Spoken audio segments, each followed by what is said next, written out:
MMA give you an adrenaline rush? Does the sweet science of boxing and the wars of MMA make you leave your seat? What if we tell you that a sport exists that takes the best from MMA and boxing?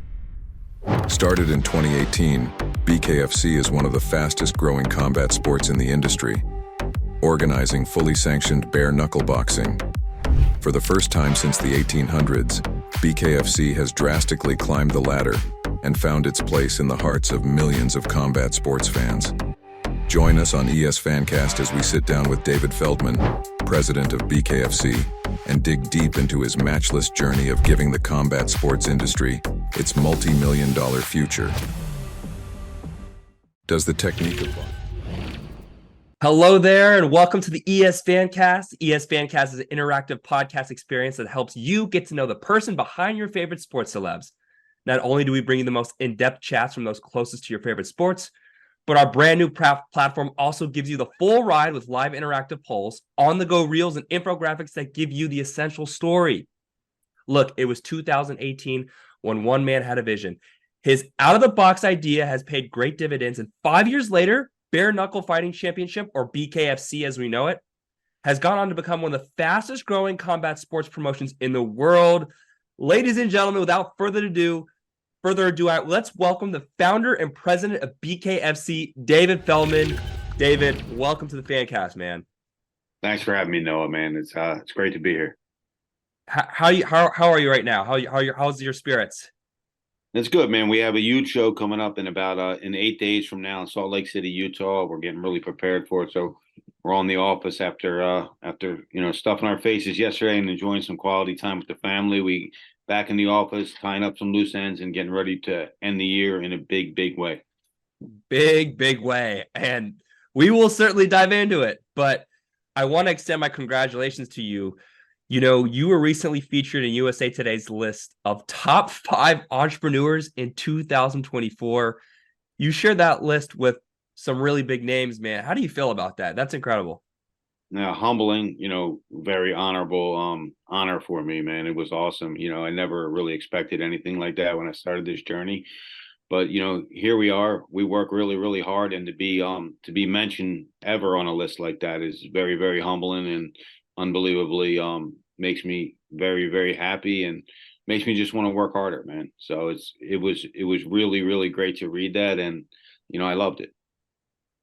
Were you a guy when you were younger that wanted to be on like the Forbes 30 for 30 list? Did you even fathom being on a list like that when you were younger? I mean, man, I had a really tough upbringing, a really, really, really tough upbringing. And I wasn't, if they would say, what are you supposed to end up in life? I was, if people would have talked to me back then, I would have been a criminal or a drug addict, or not that I never done drugs. I'd never done anything like that, but that's what I should have been. Right. And I ended up playing a lot of the odds and working hard. And then I had a goal. And then I did say that I wanted to just do something different. I've been in boxing my whole life. I've been in combat sports my whole life. And I said, but what can I do that's actually going to make a big difference here? That's going to make a difference for the fighters, for people, for my team, and for myself. Like, what's going to be the difference maker? And I created Bare Knuckle Fighting Championship, and it a lot of people were very, very excited about it. And I said, this is it, man. Let's just go. And there's some days where it's a roller coaster ride. You have really high highs and really low lows. But if you really stick to your guns and stick to exactly the vision that you have, you can't let anything upset that. And, that's what we do. And that's why we're here. And we are really growing at a super, super fast pace. And I'm so excited about where we are and even more excited about where we're going next year. The timing of this interview, I'm like a kid in the candy store because we are at an awesome point in this journey and getting ready for the King of Violence bout, which we'll talk about in a little bit. So there's people that for essentially sports, there's a huge fighting fan contingent. But for those that are watching, just learning about the BKFC, want to know more from the founder and CEO's perspective, your own words, what is Bare Knuckle Fighting Championship? It's the most exciting, fast-paced combat sport on planet Earth. It certainly is. It's the most relatable as well. And what I mean by relatable is everybody in the world knows what a bare knuckle fight is. Either someone has thrown a bare knuckle punch, they've been hit with a bare knuckle punch, or they watch someone do it at some point in their life. So it's a very relatable combat sport with them. And if they watch it, it is so exciting. It is so fast paced. It's really, I think, the best thing that happened to combat sports. I peg it for, we're coming up on 2024 now. So I peg it for today's ADD society, right? Everybody needs short stuff. Everybody's focusing over here, they're focusing over there. Well, I got 5 2-minute rounds and half the fights end in knockout. So our average fight is 5 minutes. You're not watching a fight for 36 minutes. You're not watching a fight for 25 minutes. You're watching a fight for 5 to 7 minutes. And it's the most exciting product in combat sports right now. You hit the nail on the head. I've really explored how short form content has taken over media and how we live in an ADD society. And for you to tailor the fights to this ever-growing market, I think it's pretty smart. Do you think that's what separates you between a UFC, a Bellator? I mean, we do a lot of things to separate us, right? We're our own lane. We're not MMA. So we are bare knuckle fighting. It's just a whole different aspect. We're not doing jiu-jitsu. We're not doing kicks or elbows. We're doing punches. Old-fashioned bare knuckle punches, what everybody's used to, right? And that's what we did in a very professional in a very professional platform with all the top combat sports athletes throughout the world, whether it's boxers, MMA fighters, Muay Thai fighters, kickboxers, whatever they are, from whatever genre they come from. They come into Bare Knuckle Fighting Championship. They take the gloves off and they get down, man. And it's exciting as hell. And the fighters love it because it's not beating up their whole body in training. They're not doing the kicks. They're not doing the jiu-jitsu. They're not busting their body up the whole entire time. They're just really focusing on their hands. Yes, they get some cuts. Absolutely. It's a little bit of a bloody sport. It is. I think that's what makes it so exciting. But us at Bare Knuckle Fighting Championship, we treat the fighters like they are our number one commodity because they are. So we treat them right. We give them other ways of making money. We treat them as human beings. They're not numbers. They're actually people. And that's how we treat them. And I think that's why so many combat sports athletes throughout the world want to join our organization. For the casual fan watching that may not understand how dynamic this sport is, would you say taking a punch bare knuckle is worse than sort of with a certain type of glove on? Well, so superficially, right? A perception of somebody talking about bare knuckle fighting will go, oh, ooh, wow, right? But yeah, as far as head trauma, as far as concussiveness, subconcussive damage, facial fractures, hand breaks even, we have less injuries than boxing or mixed martial arts or any other combat sport, really, for that matter. The only thing we have more of is cuts, is lacerations. So aesthetically, it looks a little worse than anything else out there. But as far, when you really talk about damage to the body, it doesn't give you the same type of damage that these other combat sports do. So, are you going to trade off a cut for head trauma? A lot of people will. Some people won't. And, sure. The people that will are the ones that we have in our organization. And, some of our fighters are the most beautiful women that you've ever seen. Sports Illustrated cover girl. Paige Van Zandt. Like, we have some beautiful women that fight in bare knuckle fighting. So it's not just someone that the perception, like I always say perception, because everybody says, what's my biggest obstacle? And I go, just perception, breaking the perception of what it is. And then when they watch it, they're like, wow, it's nothing like I thought. It's actually really well organized. It's awesome. Yeah. It's professional and it's fun. Yeah. So that's really the biggest challenge. Yeah. How have you learned from the other fighting leagues? Obviously, we know about the UFC, PFL, Bellator. How's it been finding your way in the fighting sports ecosystem with them? And how do you gain that competitive advantage in different ways? You know what it is? Honestly, we just focus on ourselves, and not saying that we don't look at what PFL, Bellator, UFC are doing. Of course we do, but we focus on ourselves. And I think some other organizations are saying we're going to be the biggest combat sports organization where we're going to take the UFC down. We're going to do this. We're going to do that. But they're focusing on someone else. So they're not focusing on themselves. I'm focusing on myself. I'm focusing on BKFC and the growth of bare knuckle fighting. Listen, June 2nd, 2018, we became the first legal sanctioned and regulated bare knuckle fight ever in the history of the world. So a lot of people have heard of bare knuckle fighting back when John L. Sullivan fought and all Right. these other legendary bare knuckle fighters fought, but it was never regulated. It was never sanctioned. It was never even legal. So we became the first. The reason why I'm telling you that is 5.5 years later, there's 65 bare knuckle promotions in 16 different countries around the world. So the sport is growing. It's not just BKFC is getting to be a big competitor in combat sports. The sport of bare knuckle fighting is now really, really growing. And in 5 to 10 years from now, it could be the most widespread combat sport on planet Earth.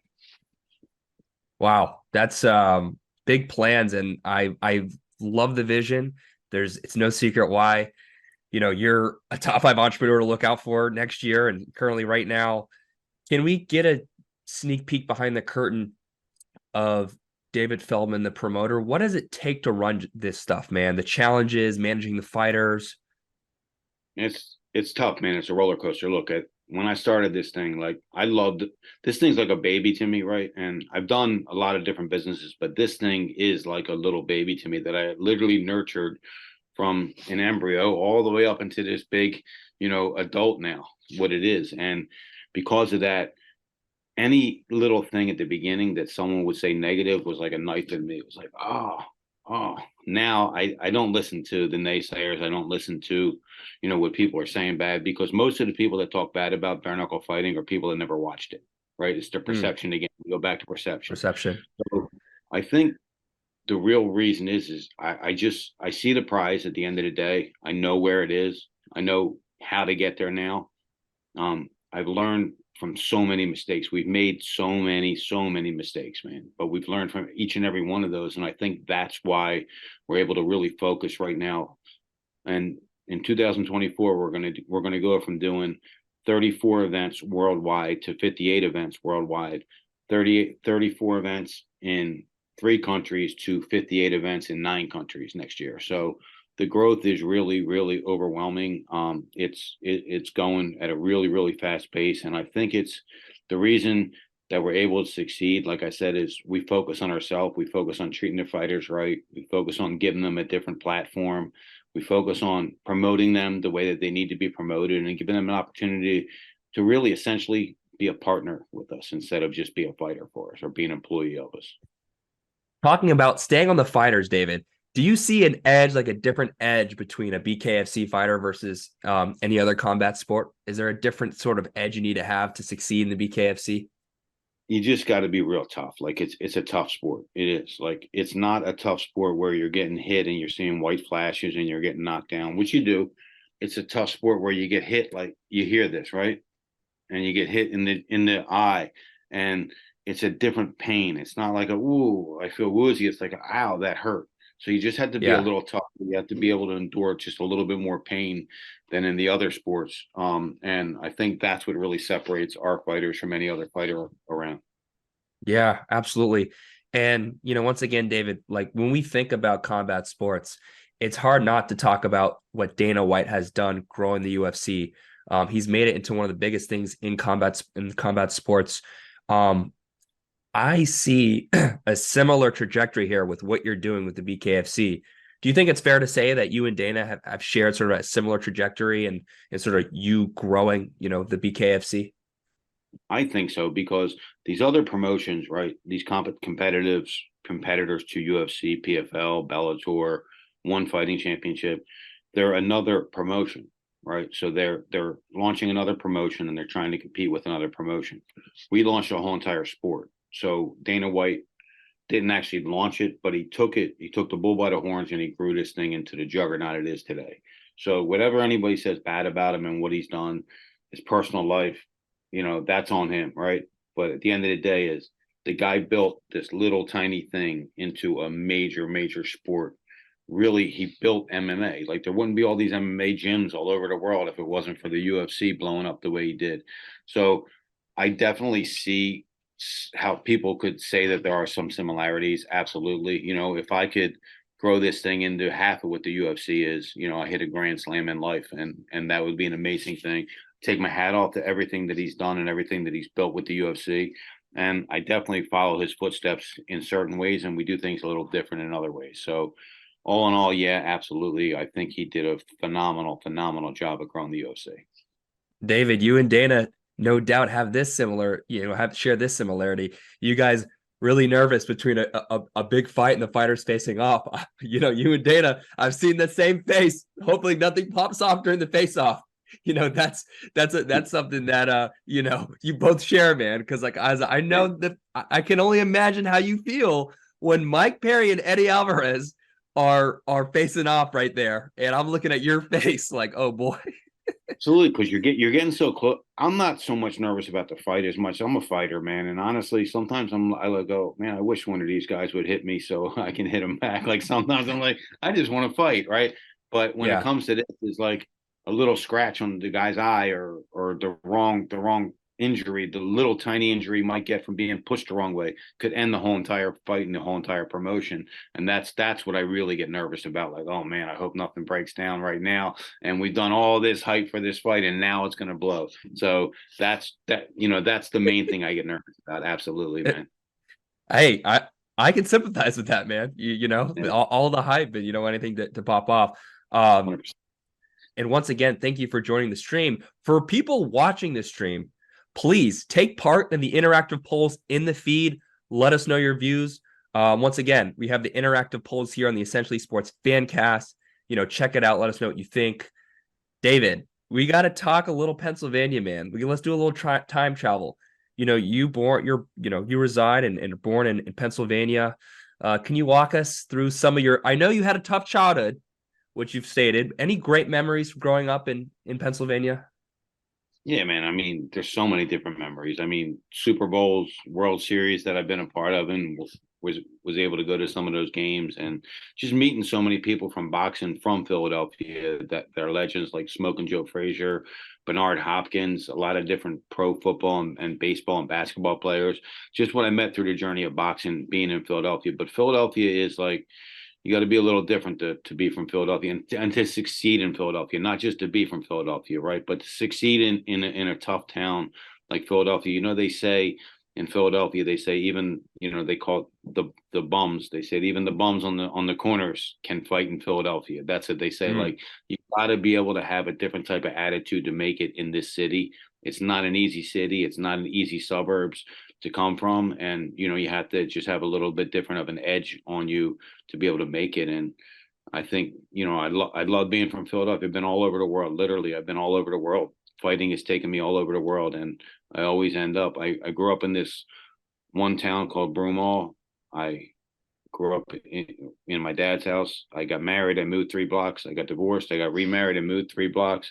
Then I moved another 3 blocks. Like, I literally just. I'm not leaving. I love it. Listen, I love traveling. I love going all over the place, but I feel at home here, man. And this is my home, and I love being here. You're like that. You're like the Leonardo DiCaprio of Philadelphia, the Wolf of Wall Street. I'm not fucking leaving. I'm not leaving. I'm not leaving. I'm not leaving. I'm not leaving. Would you say Philly is like the fighting capital of the U.S.? Not in terms of matches, because Vegas, but in terms of the people. I think it was. I think now there's a lot of different cities that are really coming up, like Albuquerque, New Mexico, for instance, Denver, Colorado. They're all becoming real big fight hubs as far as training goes. So there's a lot more around the world now, because really, hats off to Dana White again, because he made MMA so popular that these fighters are training all over the world now. So, definitely grew up in a time where, when I was sparring and I was fighting in Philadelphia and I was sparring in the gyms, it was like, they call them gym wars. Like, it was a war every single day. It wasn't like, throw a punch, let's work on this exercise. It was like, you went and you banged in that ring every single day, and you went to war every single day. So it was different back then. But I think that I think there's still a lot of really, really tough guys around the Philadelphia combat sports scene. A few world champions now, a few guys in the UFC that are doing really, really good. So it's definitely a different place to be from. Yeah, absolutely. David, best Philly cheesesteak spot in your opinion? Where do I need to go in Philly? No, the crazy thing is while I was going through my careers and my roller coasters, and right before I'd launched Bare Knuckle Fighting Championship, while I think I in my journey, I got turned down by 28 states. And I think around my 24th state, my team actually did the first ever Philadelphia Cheesesteak Festival. So you're actually asking me a question that I really know. We had This 100. is We had right in your 100 wheelhouse. out there. I would say there's some big names out there that people heard of before, like Patch and Geno's, which are good, but I think Yeah. Phillips is a great steak, and Steve's Princess Steaks. There's probably two of my favorites. Two that people really, really like. They take really good pride in making their sandwich. Like, it's not just let's throw the steak on and let's get this roll. There's like a different amount of nooks and crannies in the roll. Like, it's so funny what I learned through doing this. So you actually asked me a question that I actually really know, and I'd say Phillips or Steve's. But if I had to do it, I would go to Phillips. Hey, I could sense out a pro or an expert when I'm around one. You know what I mean? For people watching that, like, if you have not had a Philly cheesesteak from Philadelphia, man, you are missing out on American. That's America right there, man. That is You are, man. America. You are. So obviously we know Philly in Pennsylvania is super close to your heart. And so here's my question. So 25 American states have given approval to host BKFC events till now. To my understanding, Pennsylvania is not one of them. Why do you think your home state is still hesitant to accept a sport that is fastly rising right now and you happen to, to be originated from? I think it was more of a personal thing. The commissioner that was in Pennsylvania for boxing, I got along with him well, but he didn't really get along with my brother, and I think that he just didn't want to give me a chance. There's a new commissioner in there now, and we're hoping we're going to a meeting in December, and we're hoping that we get approval on that at that meeting in December. Fingers crossed it happens, and we do our first show here in April or May of 2024. That would be great. I mean, I think it's a travesty that we're not allowed to do it in Pennsylvania at this point. I mean, we're showing that we're doing everything right, that the fighters aren't getting injured, and it's exciting as hell, man. And for them not to give us a shot, I feel a little certain way about that. But I do think that now they see the light, they get it, they understand, and I do see us being legal, sanctioned, and regulated here sometime in late spring. I mean, obviously it's a subject that hits close to home for you, but David, bare knuckle foxing in Philly, that's like peanut butter and like that has to happen, right? It happens every day on the corners, man. It has to Yeah. happen. Legal and regulated, a great show with great fighters. And Eddie Alvarez, who's fighting for the King of Violence Championship, resides from Philly. So, it'd be great to have him on one of the cards as well. Man, no doubt. No doubt. I hope we see in 2024 some Philly bare knuckle fight, Philadelphia based bare knuckle fighting championship event. That would be awesome. I think we will. Okay. Absolutely. Who lives with you right now? You still can you talk about your family who's working with you, living with you from BKFC HQ? Yeah, I mean, I'm here with actually right now we got Nate, our matchmaker. We got Dave Cranston, who is my right hand man, my assistant. We got Dave Jr., who's my son. He's also the executive producer of the BKFC shows. He's the chief operating officer. Got Rob Arizes, who does our marketing. Nelson Lopez does some international recruiting. We've got literally, I mean, I can go on and on because we went from 4 employees for the first 2.5 years to 67 employees now. So we've grown quite rapidly, and I've got so many really great guys on my team, because if you're not a great guy or a girl, you're not going to last on my team. Like, you have to be a good person and have a great vision, and also, be good at what you do, obviously, but really work hard. Like, you got to work hard. And that's all that I just ask for, is a great work ethic. As long as you're really trying hard and you're accepting help, man, you're going to be a part of this team. And not one person has ever quit on me. Not one person in this whole entire 5.5 year run. So I think it says a lot about our organization and how we're growing things. It says a lot about you and how loyalty has been so integral in you building this thing. And I think people have a healthy respect of your journey, what you've gone through. One thing, including refinancing your family home to showcase a particular event. Can you walk us through that story, if you don't mind, telling us like how that whole thing came about and what you had to do to accomplish? Yeah, absolutely, man. It wasn't like I went and got my home appraised and refied my home, but I took personal loans out that I had to personally guarantee, and essentially bet everything I had in my life on the events, and I've done that probably 8 times to 10 times so far. But we were at points in the company where we didn't have the money. We're in the middle of raising like life-changing money for us right now, but before we had that opportunity, before we really turned the corner, it was event to event to event, and just trying to find funds to be able to put on the next event and grow this thing. I think the thing that hurt us a little bit was like we just grew so fast. So when you grow fast, you have cash flow issues because you're putting 4 shows in the time frame you were putting 1 show in before. So now you have to come up with money for 4 shows, and by the time that money comes in, just cash flow becomes a problem. And yeah, man, I bet on myself. Listen, I bet on myself time and time again. I'll continue to bet on us because I think BKFC is the future of combat sports, and I'm going to continue to bet on us until I either completely succeed or completely fail. But I'm going for it, and I encourage people out there that might be listening to this. If you have a dream and a vision that's realistic, go for it, man. Go for it. But only go for it if you're willing to bet everything you have on it, really, because if you're not going to work as hard to get it there. Right now, I knew how hard I worked and what I was willing to do to make this thing happen. And that's why I knew that if I bet on myself, it would succeed. But, we did an event April 29th of this year. Conor McGregor showed up. It was a phenomenal event. Some major people showed up in the house. And it was BKFC 41, right? Yeah, that was absolutely. Yeah.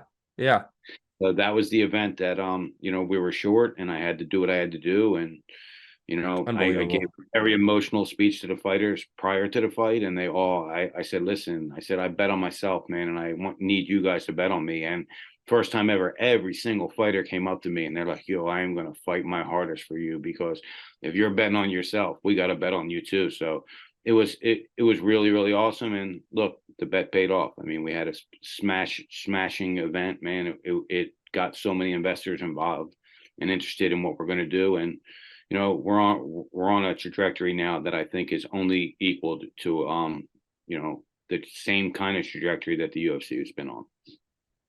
David, did Conor McGregor realize what you did to put BKFC 41 on? He did afterwards, because he messaged me a few times afterwards. But prior to that, no, he didn't understand. And I think really anybody that was in this, has to have a lot of respect for what we did to be able to pull an event off of that magnitude by betting on ourselves and by doing it ourselves and, funding it ourselves. And it worked out for us. But Conor McGregor was actually really cool. He said, this is the best, the way he talks, like, this is the best game I've ever seen. Like, he said, this is it, man. I've never seen anything like this live. And man, I would love to fight in it, but obviously he's with the UFC. That's not going to happen. But who knows? We are talking about doing some other things with some of those other companies, and we'll see what happens. Man, I mean, this wasn't on the script. If we can get Conor involved with the BKFC, man, that would be something.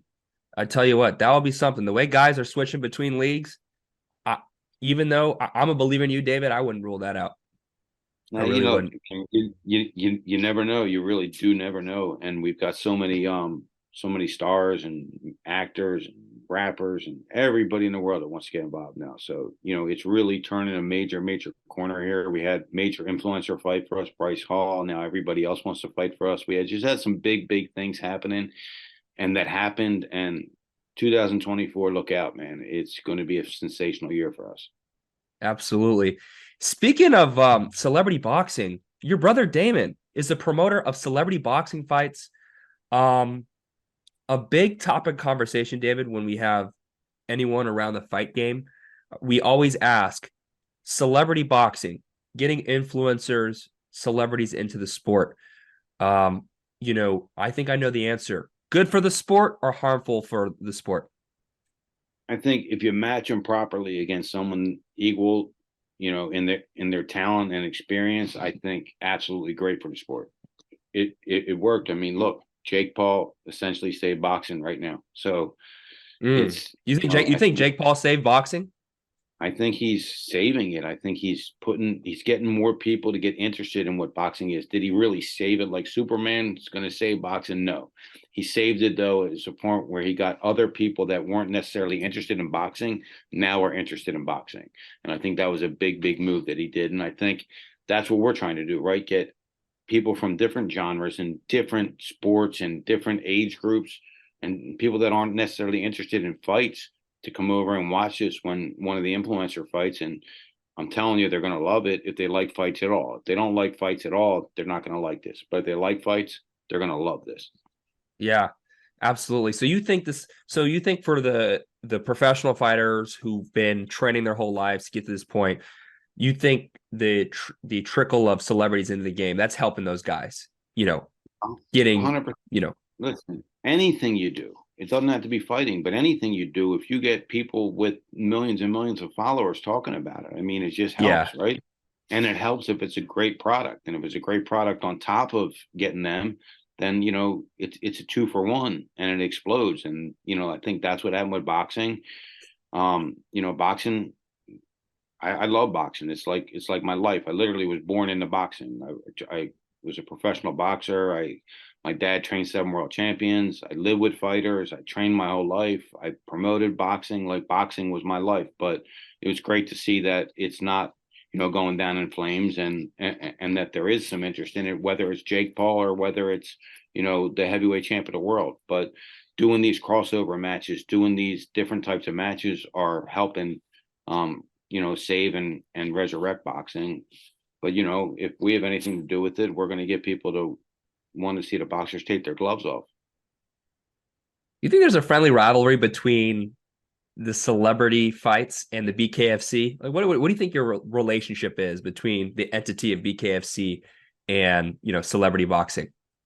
I mean, look, we're brothers, right? So, you have the brotherly love and you have the brotherly competitiveness. And, in that brotherly competitiveness, I think that obviously we both want to succeed. I don't want to see anyone fail, and he doesn't want to see anyone fail. And, I think he understands his sport and I understand my sport. Like, I don't get what he's doing as much as he doesn't get what I'm doing as much.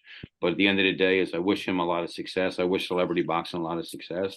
And I think it's a niche because I think people are always going to want to see celebrities fight. This is movie material. Two brothers from Philly love to fight, building fighting leagues. The only thing is, one guy is building one fighting league and the other guy is building a different fighting league. But those are interesting family dinner conversations, I'm sure. Oh, absolutely, man. Sometimes we butt heads a lot. Sometimes we don't talk for months at a time, and then sometimes we talk every day, and we just pick back up where we left off. But at the end of the day, like I said, I got a great team. I got a great family. I got a great support system that wouldn't necessarily support a lot of other people.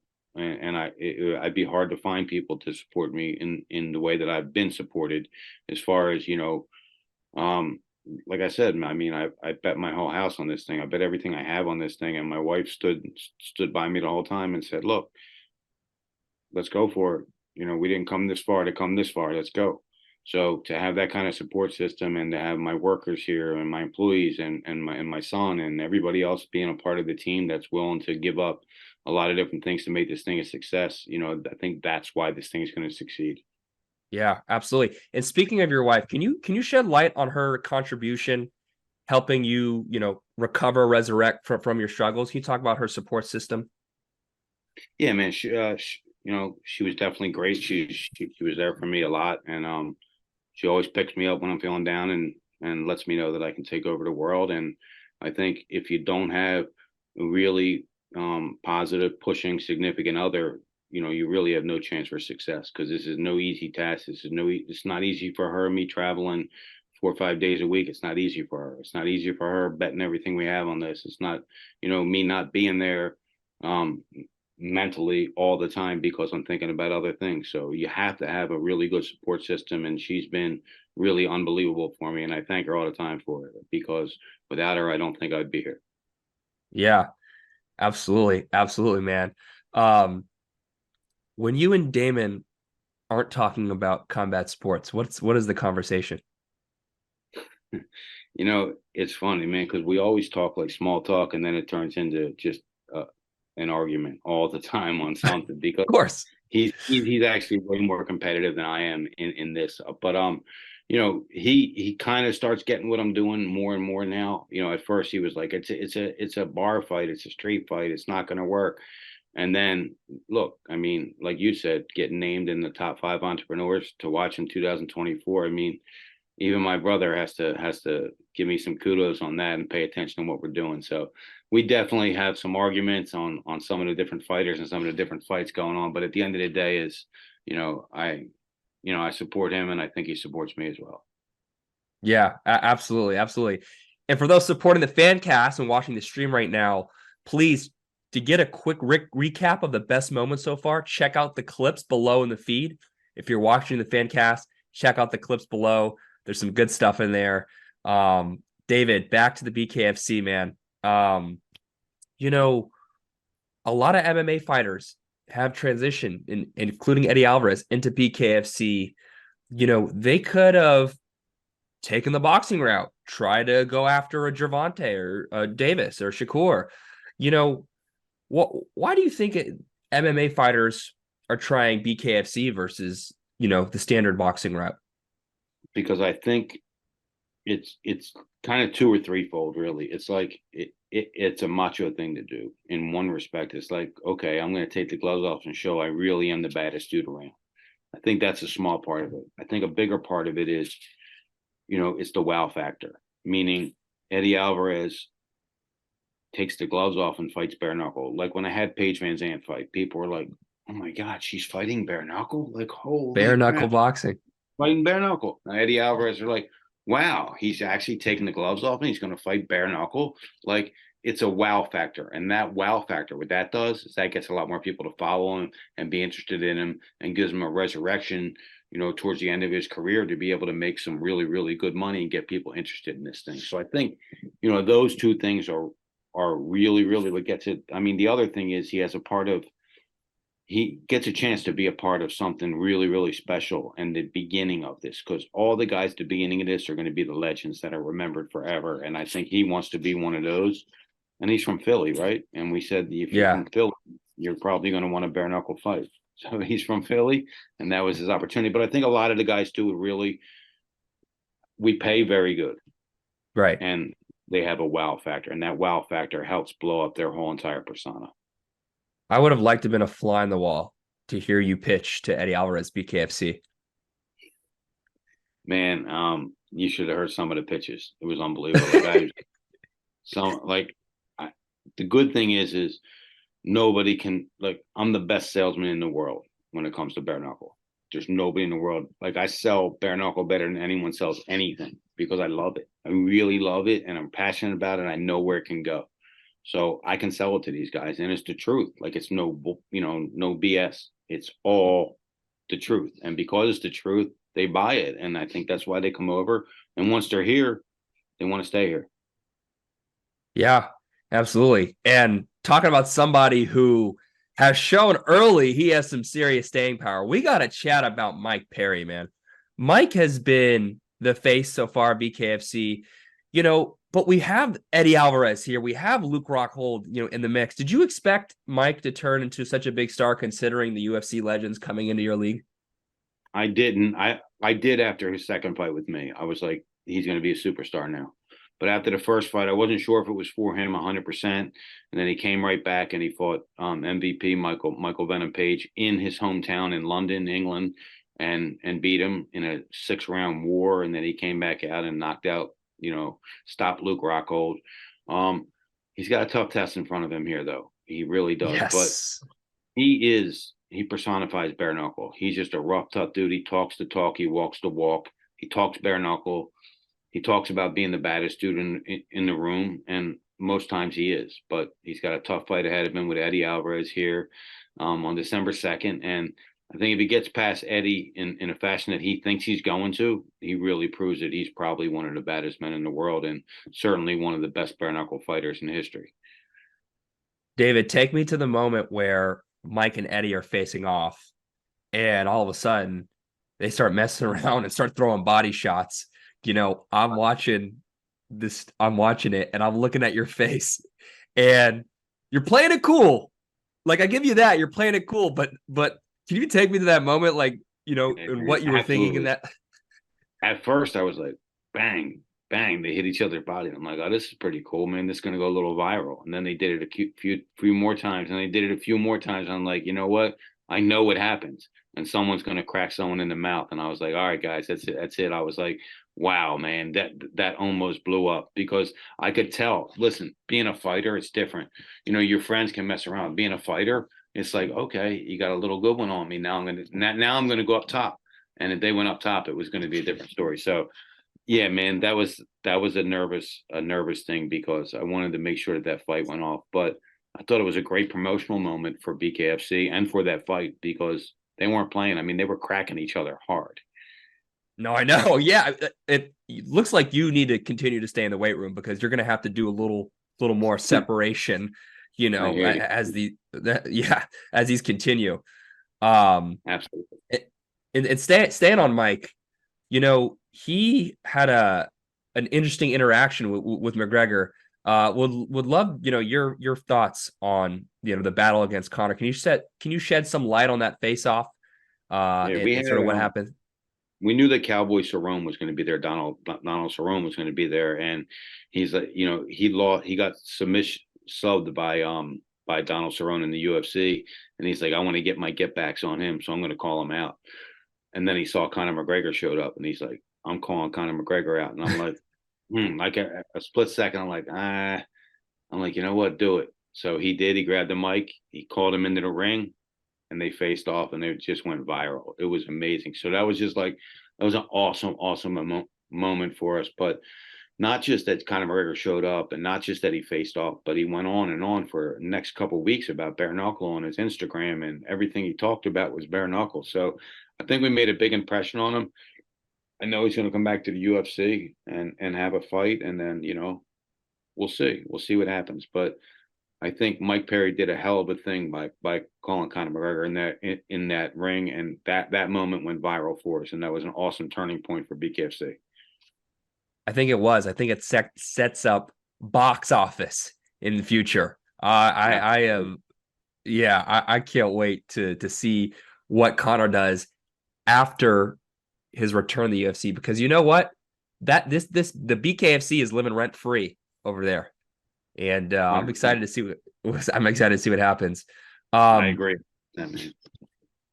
So you have prominent MMA names on the roster now. You have obviously McGregor teasing a fight in the future. 10 years from now, where do you think the BKFC will be? I think it could be the biggest combat sport in the world. It really could be in 10 years. I mean, if it goes 10 years, it's going to get the funding, it's going to get the notoriety, it's going to get the TV, it's going to get everything that it needs. And if it gets that, who knows where it goes, really.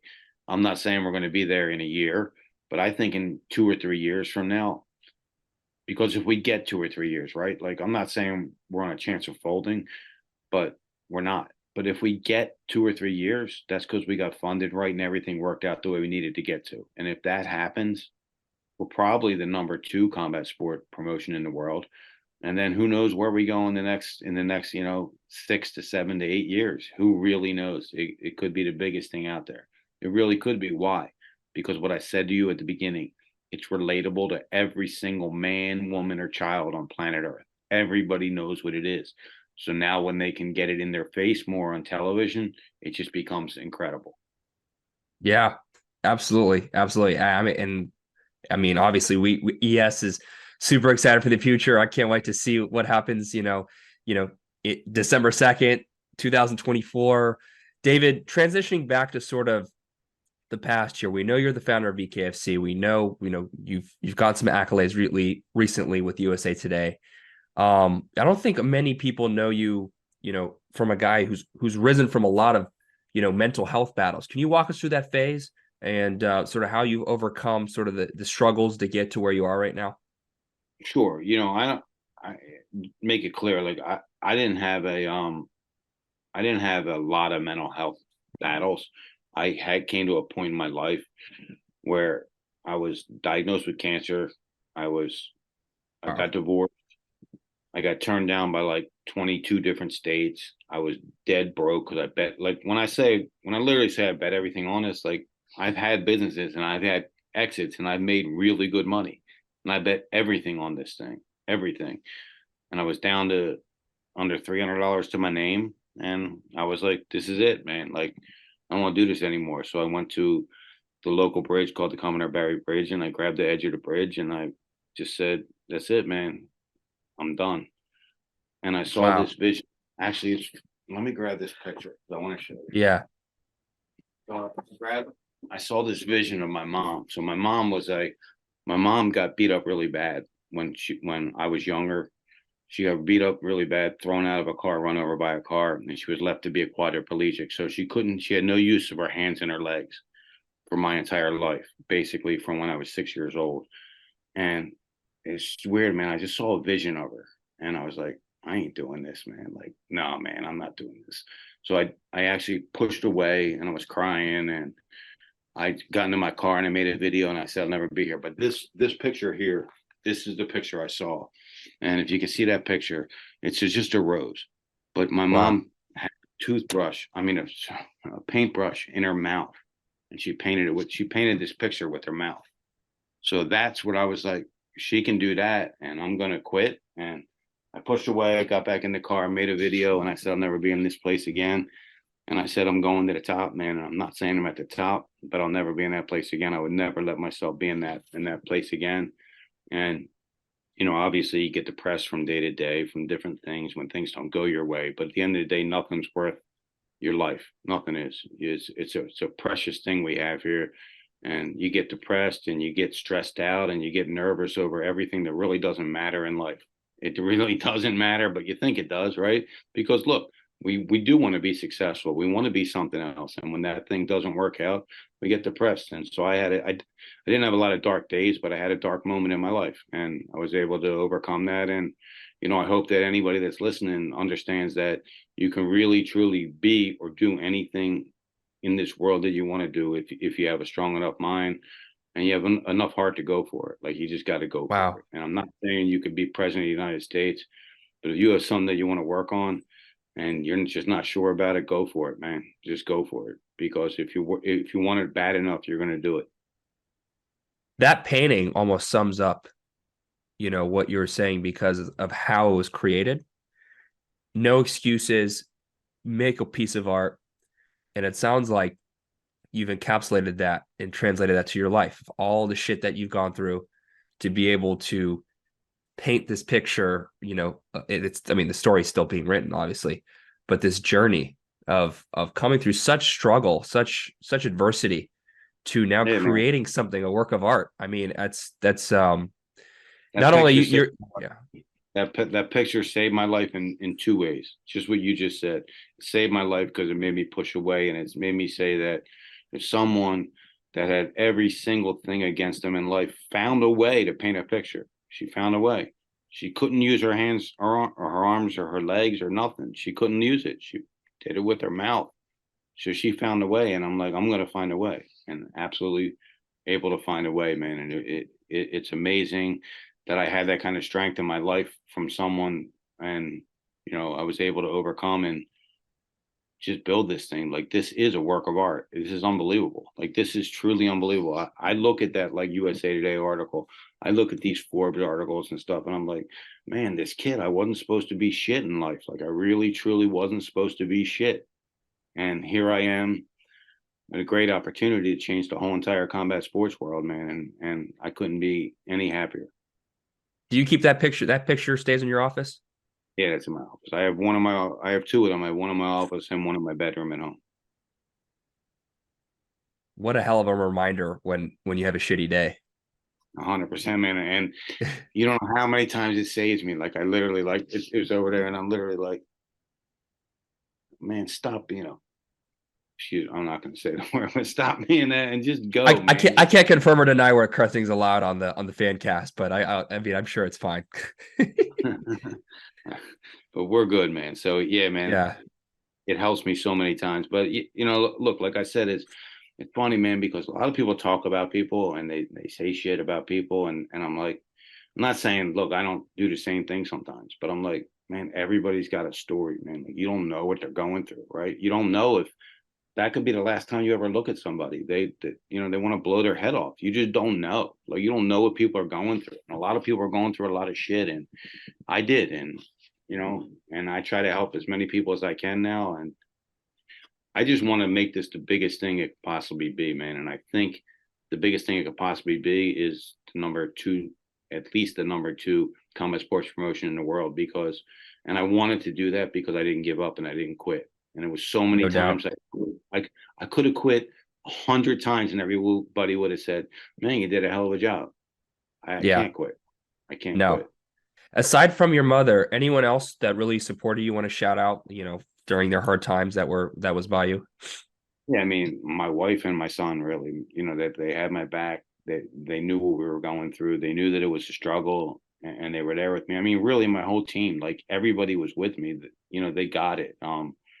My dad had passed away and he was really rough on us, but he was a tough guy and he lived a rough life too. So, I didn't really get a lot of that type of strength from him, but I gotta don't quit. Like, don't quit. Don't be a pussy and quit. Like, that's what he always said to me. Like, don't be a pussy. Don't be, excuse me. I don't want to keep saying it, but that's what he kept saying. Yeah. And, um, so Yeah. look, Absolutely. here I am, right? Here we are. All right. Here we are. I'm not saying we're the best thing in the world, right? But you're talking about us. USA Today, a lot of people are talking about us, and I'm not patting Sure. ourselves on the back, but I am patting myself on the back that we overcame. We had so many opportunities to say, forget this, it's not going to work, and we found every single way to make it work. No doubt. No doubt. And once again, thank you for sharing your story and joining us. And for those that are joining us on the FanCast, I'm sure you've checked out the reels. You've taken a part in the polls already. But look, we got some more. Check out our infographics. Do go through the feed and see the infographics that we provided. There's some good stuff in there. David, transitioning to a fun little segment here, man. All right, I'm going to ask you some questions. There's multiple options here. You need to choose one of them. Give a one-liner reason behind choosing that option. Here's the catch, David. These are also questions we've asked our viewers in our live polls. So we're going to see if you and the fans are on the same page, all right? Yep, absolutely. All right. Which one of these influencer boxers would you like to see in the BKFC? KSI, Logan Paul, Jake Paul, Tommy Fury. Wow, that's a tough one, man. I think I'd like to see Jake Paul in there because I'd like to see if he's definitely learned boxing. He took it very seriously. He's done very well with that and for the sport. But I want to see how tough he is, right? And that'll show you how tough he is if he can compete in bare knuckle. But Tommy Fury also, I'd love to see him too because he's got a traveler heritage, and the travelers are known for bare knuckle boxing. So I probably want to see Jake Paul first. Okay. Wow. So we got the majority of people voting Jake Paul. Really? And then Tommy Fury number 2. All right. We're pretty in sync right now. Pretty in sync. Let's see if it remains. Okay. How do you think pretty boy Floyd Mayweather would have performed in the BKFC? Do you think he'd become the champion?